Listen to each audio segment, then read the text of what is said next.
Kerala senior citizen forum Netaji യൂണിറ്റിന്റെ നേതൃത്വത്തിൽ school വിദ്യാർത്ഥികൾക്കായി സംവാദമൊരുക്കി. Kerala senior citizen forum Netaji യൂണിറ്റിന്റെ നേതൃത്വത്തിൽ കോമളപുരത്തെ ലൂതറൻ മിഷൻ ഹൈസ്കൂളിൽ വിദ്യാർത്ഥികളുമായി സംവാദമൊരുക്കി. ബോധവൽക്കരണ ക്ലാസ്സിൽ 15ഓളം വയോധികരും സ്കൂൾ ടീച്ചേഴ്സും വിദ്യാർത്ഥികളും പങ്കെടുത്തു. Unit president Sasidharan, secretary Murali, രക്ഷാധികാരി ഉത്തമൻ, ഓമന മുരളി എന്നിവർ ബോധവൽക്കരണ ക്ലാസ്സിന് നേതൃത്വം നൽകി. നമുക്ക് മലയാളം ടെക്സ്റ്റിൽ തന്നെ ഉണ്ട് അല്ലേ? നമ്മൾ എന്ത് ചെയ്യണം? വയോജനങ്ങളെ ബഹുമാനിക്കണം. ഒരു യൂണിറ്റ് തന്നെ അങ്ങനെയല്ലേ? പഠിച്ചിട്ടില്ലേ? പഠിത്തം മാത്രമല്ല, നമ്മൾ എന്ത് ചെയ്യണം? നമ്മുടെ ഓരോ പ്രവൃത്തിയിലും നമ്മൾ എന്ത് ചെയ്യണം? മുതിർന്നവരെ ബഹുമാനിക്കുകയും സ്നേഹിക്കുകയും ഒക്കെ ചെയ്യണം. ഇപ്പോ അണുകുടുംബമാണ്. അണുകുടുംബം എന്ന് വെച്ചാൽ അറിഞ്ഞൂടെ? അച്ഛൻ, അമ്മ, പിന്നെ ഇപ്പം മിക്ക കുടുംബങ്ങളിലും ഒറ്റ മക്കളൊക്കെയാണ് അല്ലെ? അപ്പൊ അങ്ങനെ അണുകുടുംബങ്ങളിലാണ് നമ്മൾ താമസിക്കുന്നത്.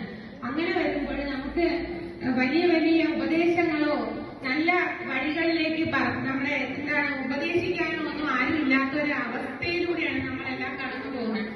അവിടെയാണ് നമുക്ക് ഈ വയോജനങ്ങളുടെ പ്രാധാന്യം മനസ്സിലാക്കേണ്ടത്. പണ്ടൊക്കെ കൂട്ടുകുടുംബങ്ങളിലെ ഇങ്ങനെ പ്രായം ചെന്നവർ എന്ത് ചെയ്യുന്നവർ നല്ല വഴിക്ക് നയിക്കുകയും നല്ല ഉപദേശങ്ങൾ വരികയും ഒക്കെ ചെയ്യുമായിരുന്നു. കഥകൾ കേട്ട് വളരുന്ന ഒരു തലമുറ ഉണ്ടായിരുന്നു. ഇപ്പൊ നിങ്ങൾ കഥകൾ കേൾക്കാറുണ്ടോ? അതിന് വയസ്സായവര് വീട്ടിൽ വേണം. ഉണ്ടോ അങ്ങനെ?